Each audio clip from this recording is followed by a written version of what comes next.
నమస్తే, welcome to special focus. వచ్చే ఏడాది జరిగే సార్వత్రిక ఎన్నికల మహాసంగ్రామానికి ముందు సెమీస్ గా భావిస్తున్న 5 రాష్ట్రాల ఎన్నికలు అధికార కాషాయ దళానికి, విపక్ష కాంగ్రెస్ పార్టీకి అగ్ని పరీక్షలా మారాయి. ముచ్చటగా మూడోసారి కేంద్రంలో తన అధికార పీఠాన్ని సుస్థిరపరుచుకోవాలంటే ప్రస్తుత ఎన్నికల్లో మెజారిటీ రాష్ట్రాలను దక్కించుకునేలా బీజేపీ ఇప్పటికే కథన రంగంలోకి దిగింది. తాము అధికారంలో ఉన్న రాష్ట్రాలను కాపాడుకుంటూనే మరో 2 రాష్ట్రాలు అధికారమే లక్ష్యంగా కాంగ్రెస్ కాలు దువ్వుతోంది.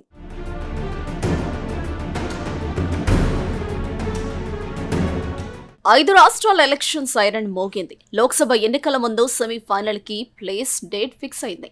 తెలంగాణ, ఛత్తీస్గఢ్, రాజస్థాన్, మధ్యప్రదేశ్, మిజోరం రాష్ట్రాల అసెంబ్లీ ఎన్నికల తేదీని ప్రకటించిందే ఈసీ.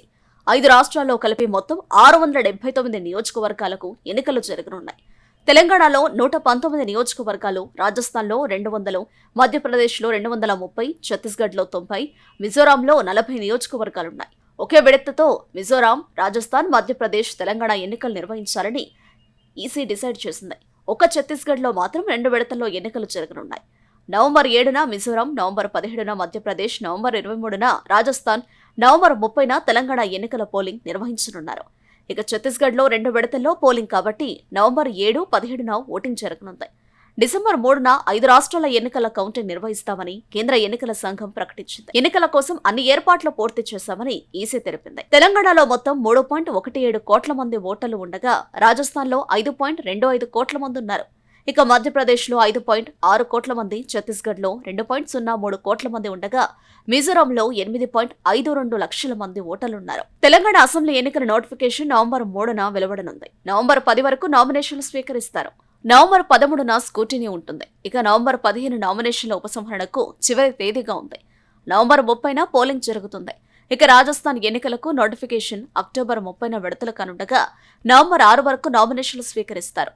నవంబర్ 9లోగా నామినేషన్లు ఉపసంహరించుకోవాల్సి ఉంటుంది. ఇక నవంబర్ 23న పోలింగ్ జరగనుంది.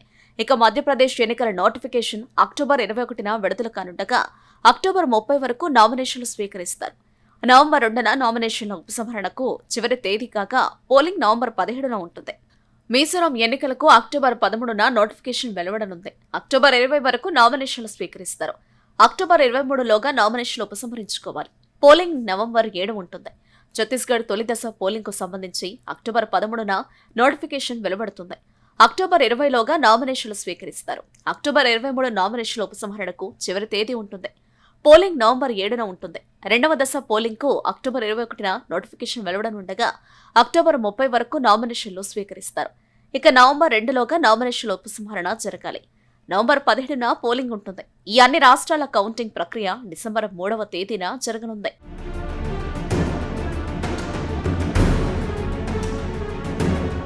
ఢిల్లీ పీఠం ఎక్కాలి అంటే ముందు ఆ 5 రాష్ట్రాలను కైవసం చేసుకోవాలి.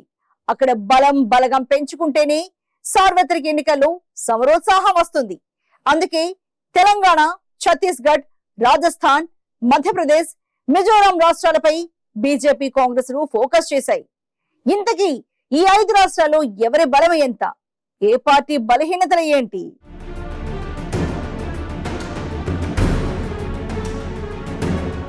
ఈ రాష్ట్రాల్లో బీజేపీ రాణించకపోతే 2024లో జరిగే పార్లమెంట్ ఎన్నికల్లో బీజేపీకి గడ్డుకాలమే. ఆ ఎఫెక్ట్ త్వరలో జరిగే సార్వత్రిక ఎన్నికలపై పడే అవకాశం ఉంది. అలాగే 2018లో కాంగ్రెస్ ఈ రాష్ట్రాల్లో మెజారిటీ చోట్ల విజయం సాధించింది. కాబట్టి ఈసారి కూడా కాంగ్రెస్ తప్పక గెలవని పరిస్థితి నెలకొంది. లేదంటే కర్ణాటకలో గెలిచిన వైభవాన్ని ఆ పార్టీ కోల్పోయే ప్రమాదం ఉంది. అంతేకాదు ఆ ప్రభావం 2024 ఎన్నికలపై పడే అవకాశం ఉంది. 2018లో తెలంగాణ, ఛత్తీస్గఢ్, రాజస్థాన్, మధ్యప్రదేశ్, మిజోరాం ఈ 5 రాష్ట్రాల్లో ఏ ఒక్కటి బీజేపీ గెలవలేదు. ఛత్తీస్గఢ్, మధ్యప్రదేశ్, రాజస్థాన్ను కాంగ్రెస్, తెలంగాణను కేసీఆర్ గెలుచుకున్నారు. మిజో నేషనల్ ఫ్రంట్ మిజోరాంలో అధికారం సాధించింది. కాంగ్రెస్ నేత జ్యోతిరాదిత్య సింధియా బీజేపీలోకి ఫిరాయించిన తర్వాత మధ్యప్రదేశ్ ప్రభుత్వం బీజేపీ ప్రభుత్వంగా అవతరించింది. 2018 డిసెంబర్లో ఛత్తీస్గఢ్, రాజస్థాన్, మధ్యప్రదేశ్ 3 రాష్ట్రాలను కాంగ్రెస్ గెలుచుకున్నప్పటికీ ఈ 3 రాష్ట్రాల్లోని 65 ఎంపీలలో 63 మందిని కోల్పోయింది. మొత్తం 5 రాష్ట్రాల్లో బీజేపీ ఓడిపోయిన 82 ఎంపీలకు గాను 67 ఎంపీలను గెలుచుకుంది. దీంతో ఈసారి గెలిచి నిలిచి పట్టు నిలుపుకోవాలని కాంగ్రెస్, బీజేపీ పోరాడుతున్నాయి. అంతేకాకుండా ఈ ఎన్నికలో ఇండియా, ఎన్టీఏ కూటమిలపై ప్రభావం పడే అవకాశం ఉంది. 5 రాష్ట్రాల ఎన్నికల్లో మెరుగైన ఫలితాలు సాధిస్తే కూటమిలో పార్టీలు కొనసాగే అవకాశం ఉంది. లేదంటే ఒక్కో పార్టీ కూటమి నుంచి వైదొలిగే ఛాన్స్ ఉంది. ఇక తెలంగాణలో ముక్కోణపు పోటీ కనిపిస్తోంది. బీఆర్ఎస్ కి పోటీ మేమే అంటూ బీజేపీ, కాంగ్రెస్లు పోటీ పడుతున్నాయి. గ్యారంటీల పేరుతో కాంగ్రెస్, ప్రత్యేక ప్రకటనలతో బీజేపీ ముందుకు వెడుతున్నాయి. ఇటు బీఆర్ఎస్ తమకు పోటీనే లేదని, హ్యాట్రిక్ ఖాయమని ఢంకా బజాయిస్తోంది.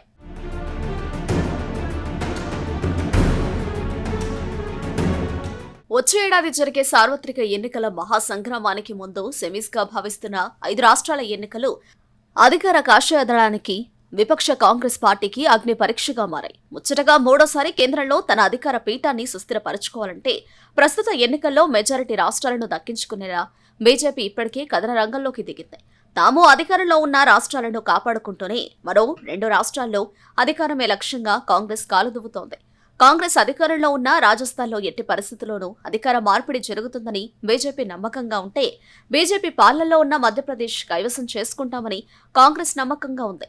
ఛత్తీస్గఢ్, తెలంగాణలో 2 పార్టీల పట్టు నిలుపుకునేందుకు, మిజోరాంలో నిర్ణయాత్మక శక్తిగా ఎదిగేందుకు పోరాడుతుండటంతో ఈ ఎన్నికలు రసవత్తరంగా ఉండనున్నాయి. ఎన్నికలు జరగనున్న రాష్ట్రాల్లో పెద్దదైన మధ్యప్రదేశ్ 230 స్థానాలకు గాను 2018 ఎన్నికల్లో 114 స్థానాలను గెలుచుకుని కాంగ్రెస్ అధికారంలోకి వచ్చింది.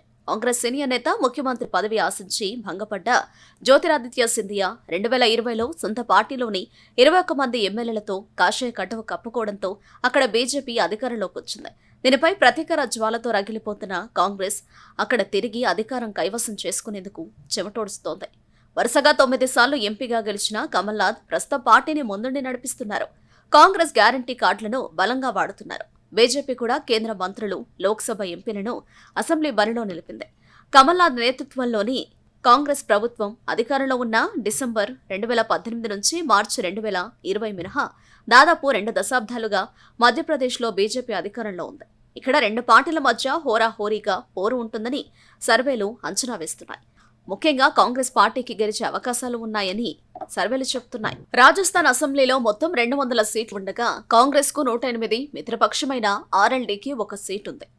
12 మంది స్వతంత్రులు సైతం అధికార పక్షానికి మద్దతుగా ఉన్నారు. ప్రధాన ప్రతిపక్షం బీజేపీకి 70 సీట్లున్నాయి. రాజస్థాన్లో గత అసెంబ్లీ ఎన్నికల్లో కాంగ్రెస్ పార్టీ 99 సీట్లు గెలుచుకోగా బీఎస్పీ నుంచి గెలిచిన 6 సభ్యులతో పాటు స్వతంత్రుల మద్దతుతో అధికారంలోకి వచ్చింది. అయితే రాజస్థాన్లో ఏ ప్రభుత్వమూ వరుసగా రెండోసారి ఎన్నిక కాని చరిత్ర ఉంది.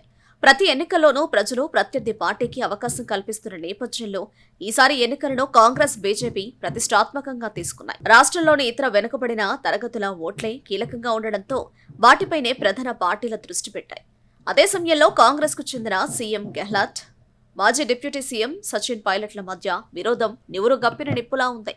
మరోవైపు రాష్ట్ర ప్రభుత్వం, పార్టీ కలిసికట్టుగా పనిచేస్తే రాజస్థాన్లో బీజేపీని ఓడించగలమని సచిన్ పైలట్ ఇటీవల అభిప్రాయపడ్డారు. బీహార్లో కులగణన తర్వాత తమ రాష్ట్రంలోనూ కులగణన నిర్వహించేందుకు అశోక్ గెహ్లాట్ ప్రభుత్వం ఇటీవలే ఉత్తర్వులు జారీ చేసింది. రాష్ట్రంలోని 14 లక్షల కుటుంబాలకు 500కే గ్యాస్ సిలిండర్ అందిస్తోంది. 2018 ఎన్నికల సమయంలో ఇచ్చిన హామీలన్నింటినీ కాంగ్రెస్ పార్టీ నిలబెట్టుకుందని నేతలు నమ్ముతున్నారు.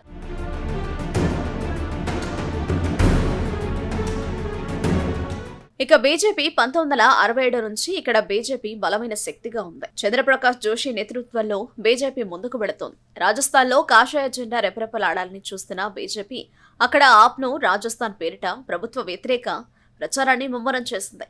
ఇప్పటికే ప్రధాని మోదీ 4 సార్లు, బీజేపీ అధ్యక్షుడు జేపీ నడ్డా 6 మార్లు పర్యటించారు. రాజస్థాన్లో బీజేపీకి విజయం సాధించే అవకాశాలు మెండుగా ఉన్నా కాంగ్రెస్ సామర్థ్యాన్ని కొట్టిపారారు. ఒక రకంగా 2 జాతీయ పార్టీలకు ఇక్కడ సమాన అవకాశాలు ఉన్నాయి. అందుకోసమే ఢిల్లీ పెద్దలు అక్కడ పోటాపోటీగా పర్యటనలు చేస్తున్నారు, ప్రచారాన్ని హోరెత్తిస్తున్నారు. కేంద్ర జలశక్తి శాఖ మంత్రి రాజేంద్ర సింగ్ షెకావత్, న్యాయశాఖ మంత్రి అర్జున్ రామ్ మేఘవాల్ సహా ఎంపీలను అసెంబ్లీ ఎన్నికల బరిలో ఉన్నారు. 15 ఏళ్ల పాలన తర్వాత 2018లో అధికారంలోకి వచ్చిన కాంగ్రెస్ ఎలాగైనా ఛత్తీస్గఢ్ను తిరిగి నిలబెట్టుకునే కృత నిశ్చయంతో ఉండగా ఇక్కడ అధికారంలోకి వచ్చేందుకు బీజేపీ ఉవ్వెళ్లొరుతోంది.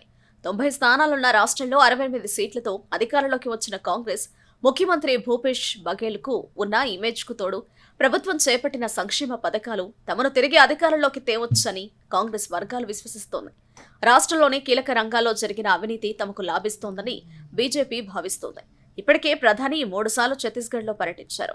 ఇటీవలే ఇండియా టుడే సివోటర్ ఒపీనియన్ పోల్లో 90 సీట్లలో 46% ఓట్లతో 51 సీట్లు కాంగ్రెస్ గెలుచుకుంటుందన్న అంచనాలు బీజేపీకి మింగుడుపడడం లేదు. కాంగ్రెస్ సర్కార్ రైతుల కోసం రాజీవ్ గాంధీ కిసాన్ న్యాయ్ యోజన, గోధన్ న్యాయ్ యోజన, రాజీవ్ గాంధీ గ్రామీణ భూమిహీన్ కృషి మజ్దూర్ కృషి న్యాయ్ యోజన పథకాలను తీసుకొచ్చింది. ఈ పథకాల ద్వారా కాంగ్రెస్ కు ఉన్న సానుకూలత బీజేపీకి సవాల్గా మారనుంది. రాష్ట్ర జనాభాలో 52% ఉన్న ఇతర వెనుకబడిన తరగతులు 27% రిజర్వేషన్ కోటా డిమాండ్ చేస్తున్నారు.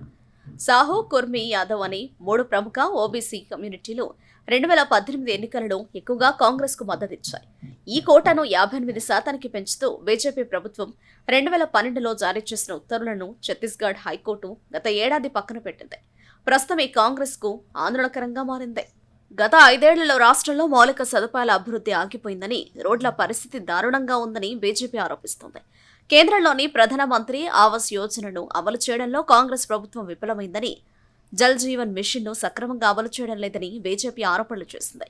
ఇక క్రైస్తవుల మెజారిటీగా ఉన్న మిజోరంలో స్థానిక పార్టీలైన Mizo national front, Zoram people's movement పార్టీలది హవా నడుస్తోంది. 40 స్థానాలున్న మిజోరంలో ప్రస్తుతం అక్కడ ముఖ్యమంత్రి జోరం తంగా నేతృత్వంలోని ఎంఎన్ఎఫ్ ప్రభుత్వం 28 సీట్లతో అధికారంలో ఉండగా జెడ్పీఎం 9 సీట్లు, కాంగ్రెస్ 5, బీజేపీ 1 సీటు సాధించుకున్నాయి. 2 పర్యాయాలకు ఒకమారు అధికారం మారే మిజోరంలో ఈ ఏడాది ఎంఎన్ఎఫ్దే విజయమని సర్వే సంస్థలు వెల్లడిస్తున్నాయి. మయన్మార్ శరణార్థులే ప్రధాన అంశంగా ప్రస్తుత ఎన్నికలు జరగనున్నాయి.